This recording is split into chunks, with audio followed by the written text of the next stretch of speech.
memanfaatkan perdamaian sekarang ini untuk kepentingan Aceh yang jauh lebih besar dibandingkan dengan apa yang dilakukan oleh generasi sebelumnya seperti tercermin di dalam lagu itu. Terima kasih. Baik, kita mulai, hadirin terharap tenang, kita mulai dari pasangan kandidat nomor urut 2 untuk menjawab pertama. Waktu Anda 2 menit dari sekarang, kami persilakan. Baik Pak Bakri, apa yang bisa dilakukan untuk mengisi perdamaian ini sama dengan perdamaian tahun 63 ketika saya masih berumur 2 tahun, yaitu kita membangun manusia seutuhnya. Yang 3 cara membangun manusia seutuhnya, yaitu pertama pendidikan, kedua dijamin kesehatannya, itu hak asasi manusia yang harus disediakan oleh negara, bukan provinsi loh. Yang ketiga, mata pencahariannya. Jadi selama masa damai ini kita melakukan pembangunan dan saya kebetulan sudah pernah menjabat, jadi saya sudah tahu dan sudah mulai, yaitu dengan di bidang pendidikan kita sudah mempersiapkan, sudah mengirimkan tenaga pendidik ke luar negeri dan mahasiswa-mahasiswa, terutama karena konflik yang berkepanjangan di Aceh melahirkan banyak sekali anak yatim. Ada 120.000 anak yatim. Dari survei saya di lapangan, anak-anak yatim ini mengalami drop out yang tinggi di sekolah SD, SMP sampai SMA.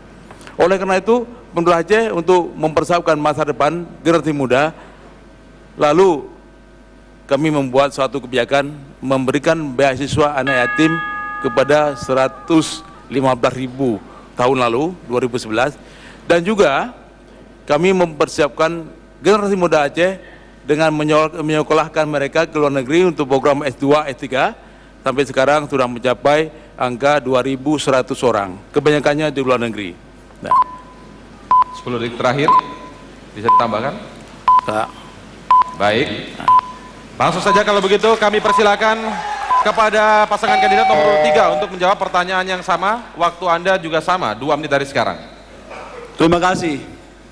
Seperti para pemirsa ketahui bahwa Darussalam itu merupakan buah dari perjuangan panjang. Karena itu sering dikenal bahwa Aceh ketika itu dari Darul Haq menuju Darussalam.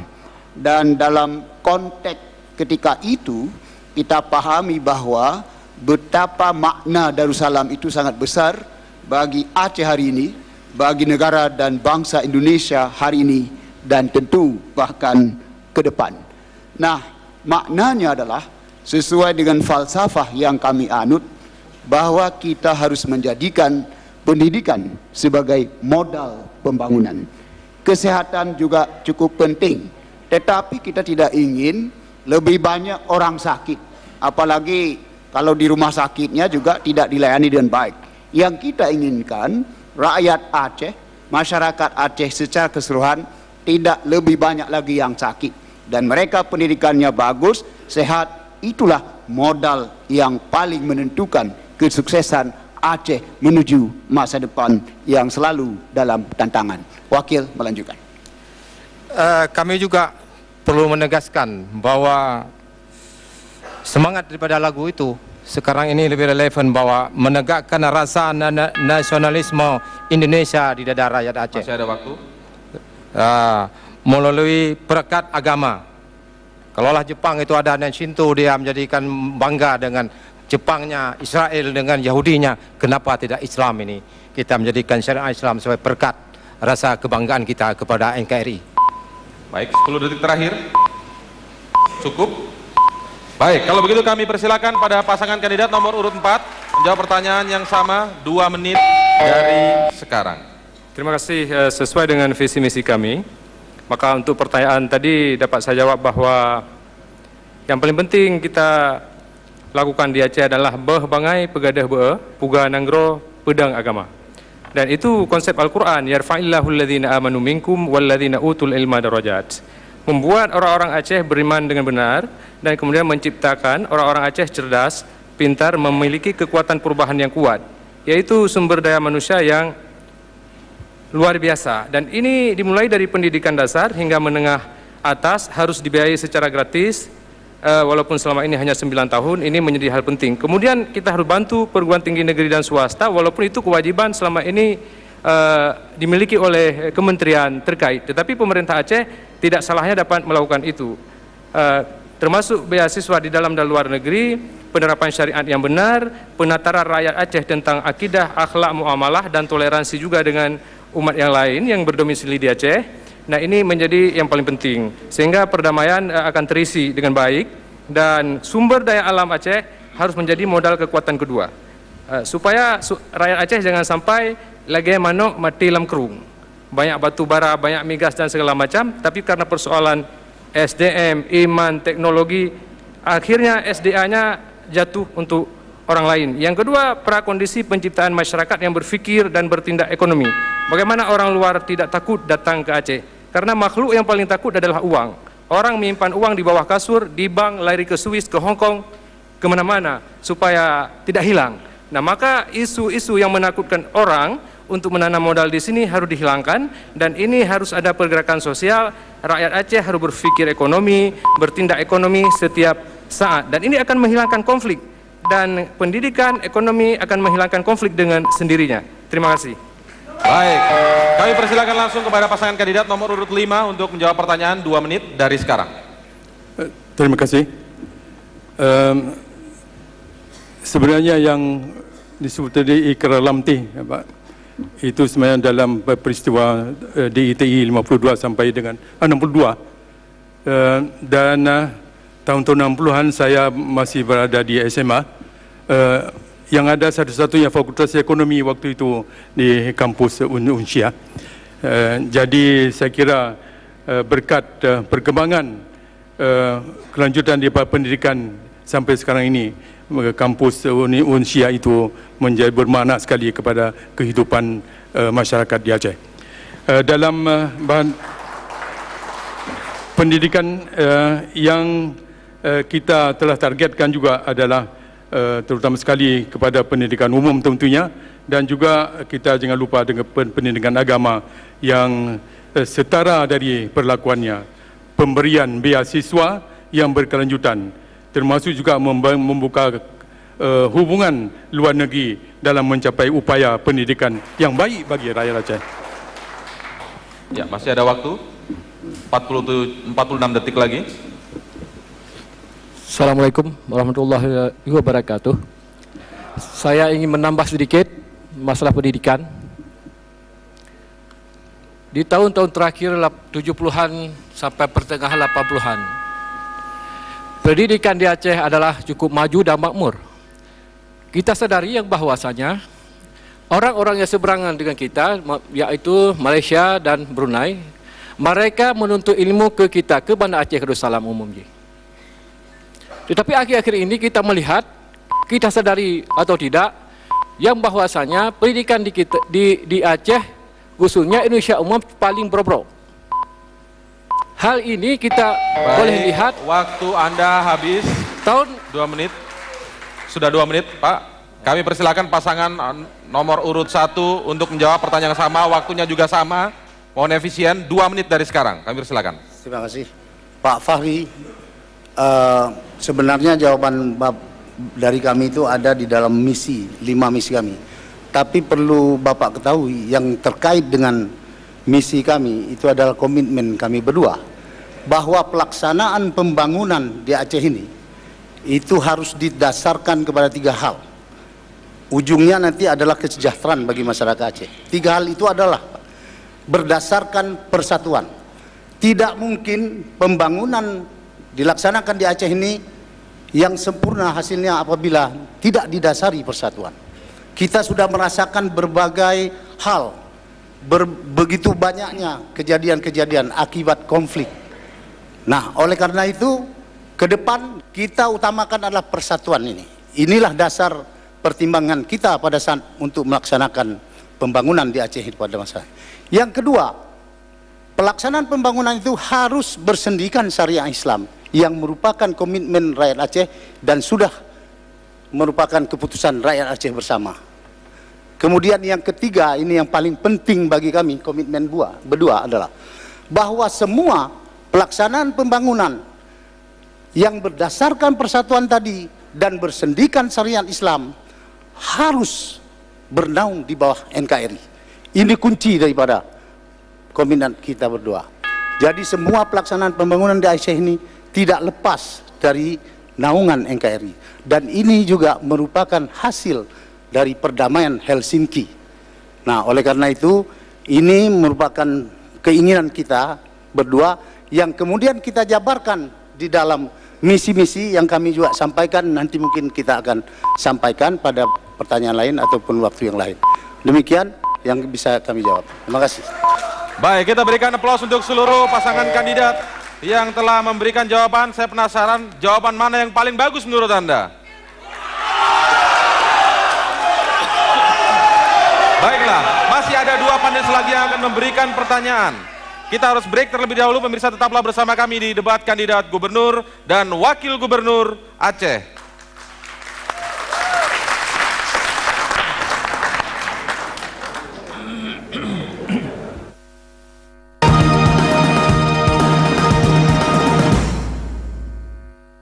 Dipersembahkan oleh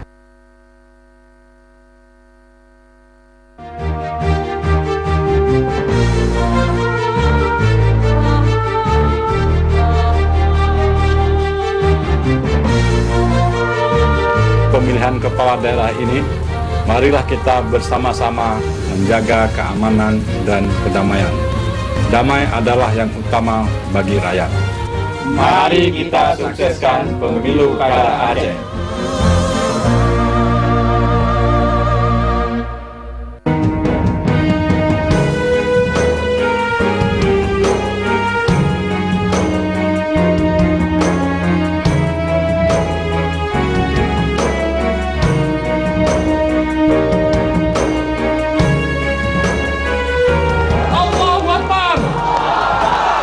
Masa depan Aceh yang bermartabat, sejahtera, berkeadilan, dan mandiri. Coblos nomor 5. Tentukan masa depan Aceh. Gunakan hak pilih Anda. Jangan sia-siakan suara Anda dan jangan golput. Jadikan tanggal 9 April 2012 sebagai tanggal yang Anda tunggu. Langkahkan kaki dengan bismillah. Ayo ke TPS yang telah ditentukan. Jadikan momentum pemilu kada Aceh sebagai pemilu kada damai dan bermartabat. Samakan langkah, satukan tujuan untuk Aceh yang sejahtera.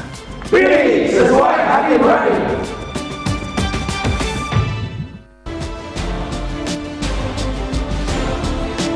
Pilih nomor 2 bersama Irwandi Yusuf Muhyan Yunan. Kita wujudkan kedaulatan ekonomi rakyat berbasis kedaulatan dan keadilan dalam pemanfaatan sumber daya alam yang berkelanjutan dan didukung oleh kompetensi sumber daya manusia yang berkualitas berlandaskan nilai-nilai Islami. Pilih nomor 2 Irwandi Yusuf Muhyan Yunan.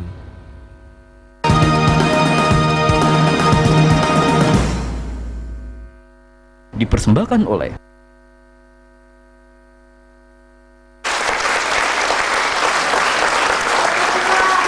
Ya, baiklah pemirsa, Anda masih terus bersama kami di debat kandidat gubernur dan wakil gubernur Provinsi Aceh malam hari ini. Tadi seluruh kandidat sudah menjawab pertanyaan dari panelis 1, Bapak Fahri Ali. Kini giliran panelis 2, Bapak Renal Kasali untuk memberikan pertanyaan.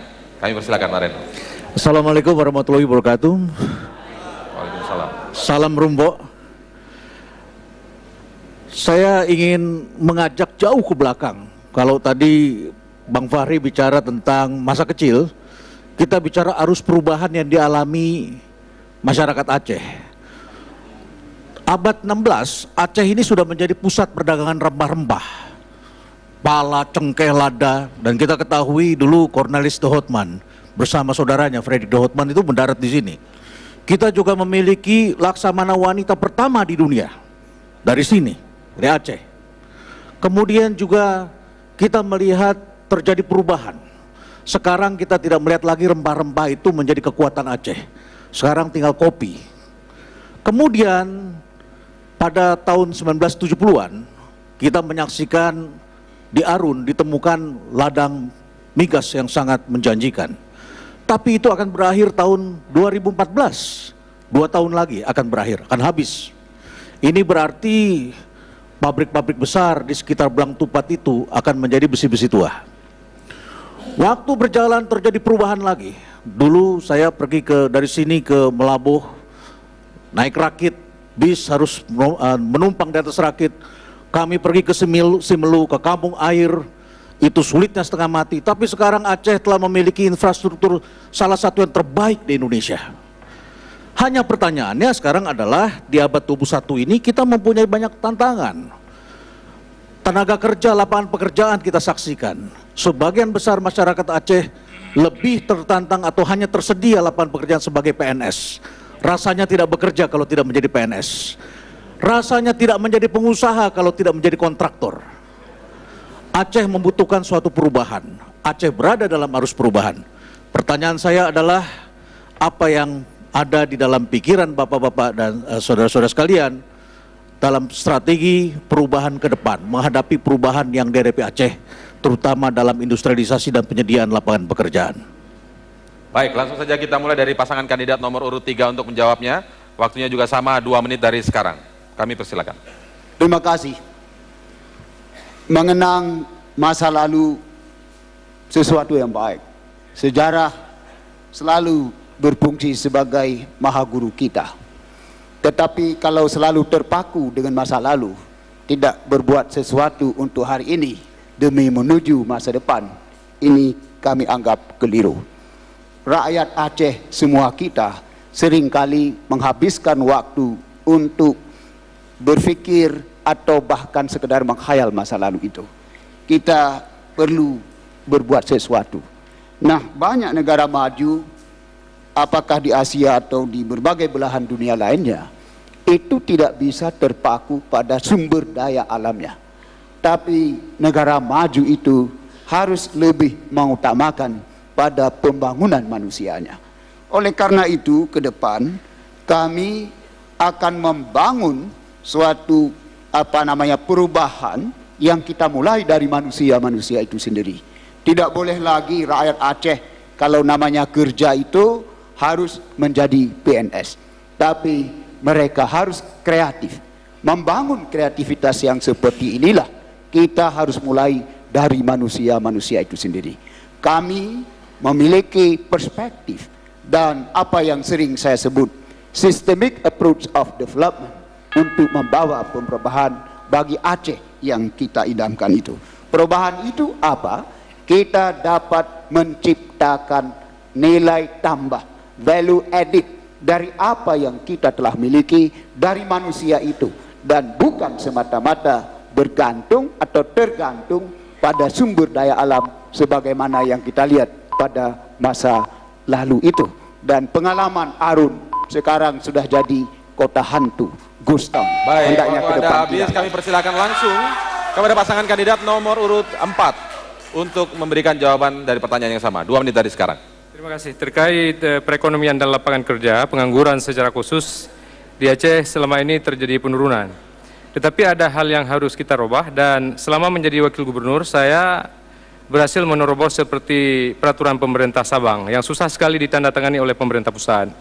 Kemudian juga memasukkan Aceh di dalam Master Plan Percepatan dan Perluasan Ekonomi Indonesia dengan target sektor ekonomi pertanian, peternakan, kelautan, perikanan harus menjadi andalan. Selain non-migas harus menjadi strategi rakyat, dan ini melibatkan mayoritas daripada rakyat Aceh. Kalau batubara, migas itu hanya melibatkan negara dan high-tech, teknologi tinggi, sehingga apabila undang-undangnya tidak ketat, hasilnya pasti jatuh keluar lagi seperti dulu. Nah, maka itu seperti PP migas pun yang belum selesai di Aceh, harus kita percepat penyelesaiannya, sehingga apabila suatu ketika Aceh dapat lagi sumber migas, dapat juga di offshore. Selama ini kita hanya dapat di darat. Nah, dan ini satu permasalahan besar, dan selama ini kita tidak tahu yang 70% itu dari mana, dari ayam mana telur itu yang 70%. Dan pemerintah pusat ini perlu kita dorong untuk lebih terbuka. Kalau infrastruktur tinggal pengembangan seperti listrik dan lain-lain. Apalagi saya punya Wagub adalah berpengalaman di DPR RI, bisa membawa uang yang banyak, dan orang infrastruktur. Nah, saya kira silakan ditambah. Ya, terima kasih Pak Gub. yang pasti saya akan mewujudkan perdamaian antara gubernur dengan wagub dulu. Jadi kalau belum dikasih kesempatan, saya bersabar. Baik, masalah ekonomi konteks yang Pak Renak Kasali katakan, saya ingin membumi saja. Regulator tidak boleh jadi operator. Pemerintah tidak boleh bermain. Pemerintah adalah wasit, maka untuk itu kita harus mencetak sebanyak-banyaknya saudagar. Sehingga pemerintah cukup jadi regulator. Ya, baik, waktu Anda sudah habis. Langsung saja kami persilakan kepada pasangan kandidat nomor urut 5 untuk memulai atau memberikan jawabannya. 2 menit dari sekarang. Wakil kandidat. Saya ingin menyatakan di sini yang bahwasanya implementasi MOU Undang-Undang PA ditimbulkan dengan segera mungkin. Ini Aceh sudah bisa berdiri sendiri di atas kaki sendiri di segala lini. Kalau itu tidak beres, itu tidak ada semua itu. Apa yang sudah kita janjikan MOU Helsinki itu betul-betul dibuat, disempurnakan di Aceh. Kita sudah makmur semua. Aceh saya yakin dan percaya bahwa kita sudah makmur di segi apapun. Titik. Masih ada cukup waktu. Ya, saya tambahkan. Menyonyan hana ada pelaku, itu cek langit pajan-pajan menteng. Siapapun pemerintah atau kepala gubernur untuk akan datang. Saya rasa kitalah PA lah yang akan menguasainya nanti. Amin. Silakan kalau Mas ingin ditambahkan karena masih ada waktu. Ya, saya tambahkan sedikit lagi karena yang bertanggung jawab kepada kelanjutan perdamaian itu bergantung kepada atau berlandaskan kepada Undang-Undang Pemerintah Aceh. Itu sebagai roh daripada MOU Helsinki. Jadi di dalam hal tersebut selain 6 pasal, 6 perkara jadi wewenang pemerintah pusat, selebihnya adalah wewenang daripada pemerintah Aceh. Maka di sini yang kita lihat sekarang adalah campur baurnya antara wewenang mana yang dipunyai pusat, mana yang punya pemerintah Aceh. Ini kita harus tegaskan. Pihak kami, kalau kami jadi gubernur dan wakil gubernur di sini, kami akan menuntaskan itu sebagai yang diamanahkan sebagai instruksi Presiden nomor 15 2006. Itu harus dituntaskan.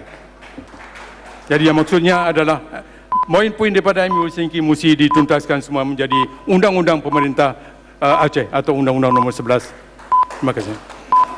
Baik, waktu Anda sudah habis. Kami persilakan langsung kepada pasangan kandidat nomor urut 1 untuk menjawab pertanyaan yang sama. 2 menit dari sekarang. Pak Rinaldi, kalau kita bicara tenaga kerja, itu saat ini itu adalah kita lihat, harus melihat potensi yang ada di negara ataupun di daerah kita. Nah, kalau kita lihat, Indonesia dan juga termasuk Aceh ini adalah negara agraris. Jadi oleh karena itu, potensi agraris yang harus kita kembangkan dalam rangka menyerap tenaga kerja itu. Oleh karena itu pertanian itu merupakan fokus kita di dalam pembangunan ke depan, dan pertanian ini adalah yang banyak menyerap tenaga kerja. Kita tidak menjamin bahwa industri-industri besar itu bisa menampung tenaga kerja yang banyak. Kita sudah buktikan, dan dari hasil tesis saya yang mengambil judul pengaruh industri terhadap taraf hidup masyarakat, ternyata apa? Di samping-samping industri besar itulah terdapat kemiskinan. Sebagian besar rakyatnya miskin, yang hanya menikmati hanya yang berada di dalam komplek-kompleknya. Oleh karena itu, sesuai tadi yang saya sampaikan bahwa kita negara agraris, utama kita dalam penyerapan tenaga kerja adalah mengembangkan pertanian. Kemudian yang kedua, bahwa negara kita adalah negara kelautan, dan petani penati dan nelayan-nelayan sekarang itu ternyata miskin. Maka ke depan akan menjadi perhatian kita pengembangan sumber daya dari kelautan. Nah, dalam hal ini perikanan merupakan perhatian kita ke depan, dan di sini begitu banyaknya tenaga kerja yang terserap. Jadi dua hal ini yang bagi kami merupakan penyelesaian dalam rangka masalah ketenaga kerjaan di Aceh ini. Iya. Baik, waktu Anda habis. Kami langsung saja persilakan kepada pasangan kandidat nomor urut 2 untuk menjawab pertanyaan yang sama. 2 menit dari sekarang. Terima kasih Pak Renal. Lapangan kerja memang kebutuhan semua rakyat, semua orang, dan itu hal urgen agar bisa mereka melanjutkan kehidupannya. Angka kemiskinan di Aceh ketika awal-awal kami menjadi gubernur yaitu sekitar 30%. Kami dan Wagub tentu saja berhasil menurunkannya 2% tiap tahun. Dan sekarang di November 2011 angka kemiskinan Aceh tinggal 19,4%. Walaupun ada penurunan yang sangat jauh dari original angkanya, tetapi Aceh masih merupakan provinsi yang termiskin di Sumatera. Nah, karena kemiskinan ini terkait langsung dengan lapangan kerja. Oleh karena itu, program pemerintah Aceh adalah memperbanyak lapangan kerja dengan membuka lapangan kerja baru. Rakyat Aceh 70%-nya terdiri dari petani dan hidup di desa, hidup di kampung-kampung. Yang perlu dilakukan adalah mengintensifkan kehidupan kampungnya, pertaniannya. Nah, lalu di sini yang perlu dilakukan adalah yang pertama membantu masyarakat untuk bisa melakukan usaha tani di bidangnya atau juga melakukan yang hidup di tepi pantai tentu kegiatannya di bidang perikanan. Nah, apa yang harus dilakukan pemerintah Aceh adalah membuka akses masyarakat kepada modal. Kemudian membuka sentra-sentra produksi dengan membangun infrastruktur. Dan ketiga, mencari pasar. Dan keempat, membuka industri yang terkait dengan bidang pertanian. Baik, waktu Anda habis, tapi kita berikan aplaus untuk seluruh kandidat malam hari ini. Sebelum kita break, saya ingin bertanya kepada Anda, apakah Anda sudah punya gambaran calon mana yang paling layak untuk Anda pilih pada 9 April nanti? Calon yang mana, jawaban yang mana yang paling real untuk Anda semua masyarakat Aceh? Masih ada satu panelis lagi yang akan bertanya. Kami harus break terlebih dahulu, pemirsa tetaplah bersama kami di debat kandidat Gubernur dan Wakil Gubernur Provinsi Aceh.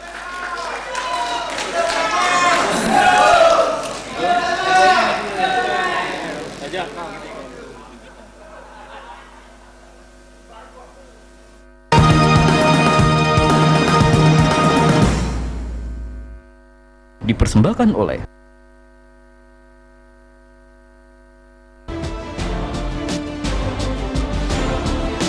Pilih nomor 2 bersama Irwandi Yusuf Muhyan Yunan. Kita wujudkan kedaulatan ekonomi rakyat berbasis kedaulatan dan keadilan dalam pemanfaatan sumber daya alam yang berkelanjutan dan didukung oleh kompetensi sumber daya manusia yang berkualitas berlandaskan nilai-nilai Islami. Pilih nomor 2, Irwandi Yusuf Muhyan Yunan.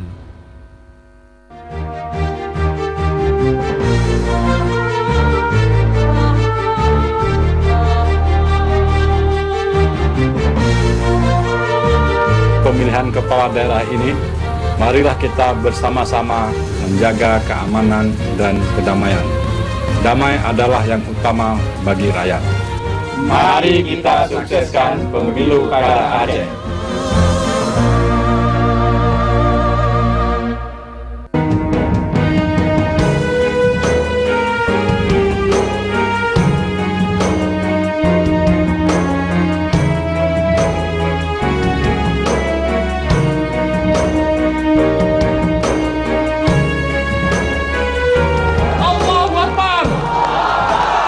Masa depan Aceh yang bermartabat, sejahtera, berkeadilan, dan mandiri.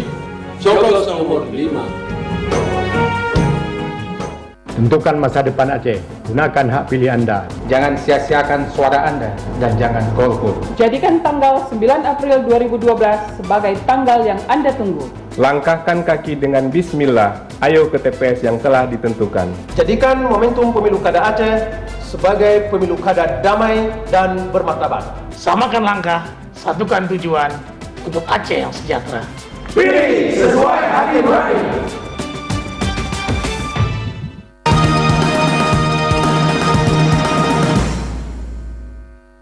Dipersembahkan oleh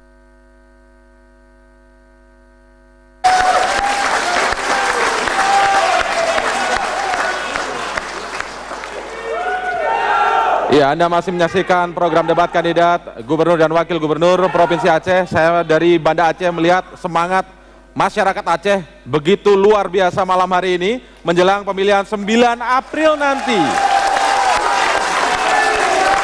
Tapi untuk mengetahui calon mana yang paling layak, tadi sudah ada 2 panelis yang bertanya. Kini kami persilakan kepada panelis ketiga, Bapak Syahrial Abbas, untuk memberikan pertanyaan yang nanti juga akan dijawab oleh seluruh kandidat malam hari ini. Assalamualaikum warahmatullahi wabarakatuh.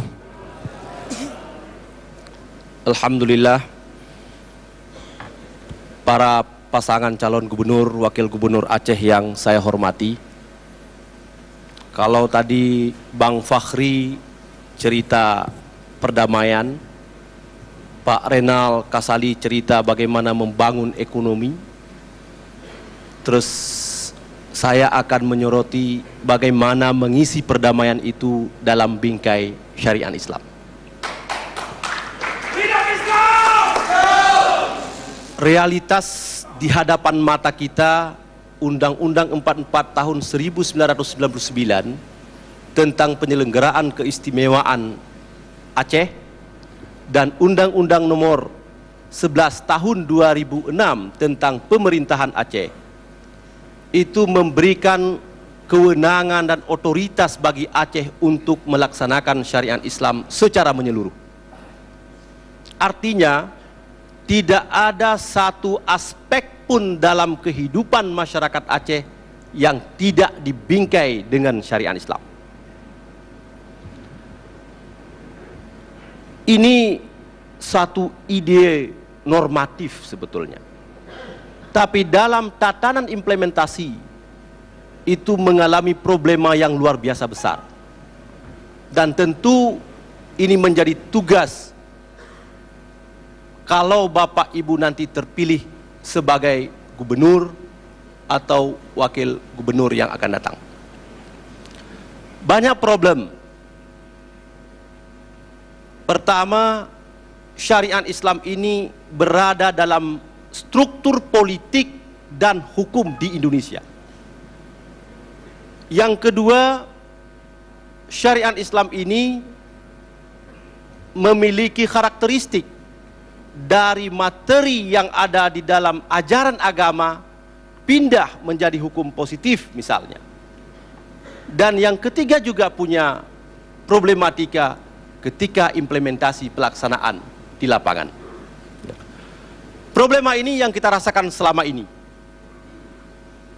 Tapi dalam sejarah pelaksanaan syariat Islam dalam konteks kenegaraan itu berhasil.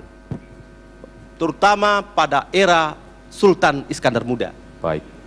Pertanyaan saya sekarang adalah bagaimana kebijakan strategis yang para pasangan calon gubernur dan wakil gubernur untuk menjadikan syariat Islam ke depan itu betul-betul menjadi ajaran yang damai, ajaran yang membawa keadilan, dan ajaran yang membawa kepada kesejahteraan. Saya pikir itu saja. Terima kasih. Ya, kami mulai kepada pasangan kandidat nomor urut 4 untuk menjawab pertanyaan dari Pak Syahrial Abbas. 2 menit dari sekarang. Terima kasih. Yang pertama, apabila kami diizinkan Allah memimpin Aceh bersama Pak Novairiansyah, adalah harus menciptakan masyarakat yang harus meyakini bahwa Islam itu bukan hanya hukuman, bukan hanya punishment dan cambuk, tetapi seluruh sisi pembangunan termasuk di dalam pemerintahan harus diwarnai dengan Islam. Maka saya sebutkan tadi basis hadih Maja Aceh, keng rumoh karena bajo lingka puting, keng agama karena adat di Geniring, keng umara karena ulama di samping. Ini harus kita jabarkan di dalam sektor pembangunan. Mulai daripada seorang gubernur hingga ke Gesi dan masyarakat, ini harus ada penataan kembali masalah kehidupan beragama, termasuk memberikan penataran akidah, syariah, akhlak, dan apapun termasuk toleransi agama kepada seluruh rakyat. Malah imam, khatib, bilal masih harus banyak yang dilatih di Aceh. Banyak sekali harus dilatih. Bahkan tungku menurut saya harus ada sertifikasi dayah supaya beda tungku ulama dengan tungku yang aneh-aneh. Dan ini penting. Oleh karena itu pendidikan dayah harus kita perkuat secara besar-besaran, apalagi dia menjadi bagian daripada undang-undang. Tidak boleh terjadi diskriminasi. Dan dulu Dayah itu pesantren adalah pendidikan tertua di Aceh yang bertahan sampai sekarang. Dia itu memberikan andil yang begitu besar. Dan ke dalam sekolah-sekolah umum juga perlu transformasi pemindahan kurikulum agama yang lebih besar dan lebih banyak. Misalnya anak-anak setingkat SMA di Aceh harus menguasai kitab Majmu' al-Musannafat. Di kampung dikenal dengan kitab 8. Itu paling tidak. Sehingga cambuk tidak banyak habis.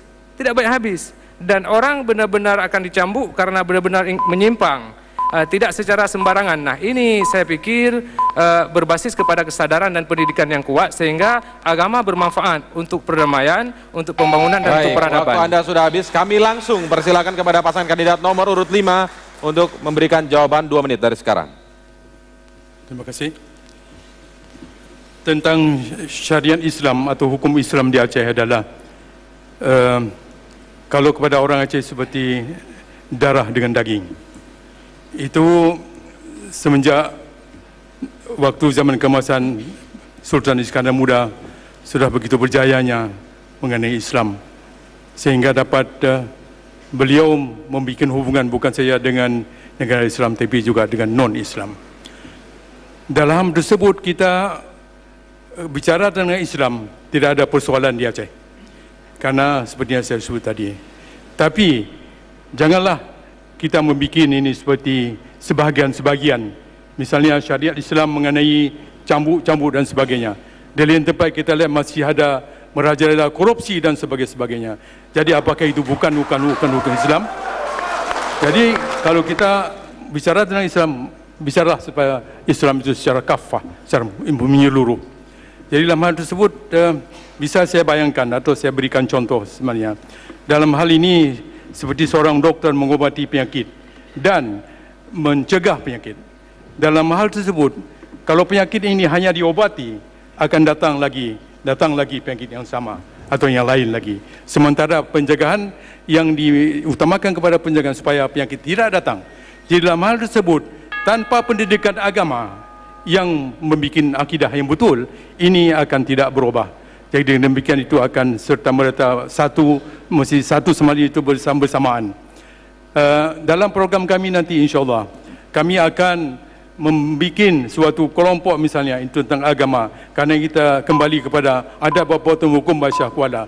Dari hukum itulah yang dibikin oleh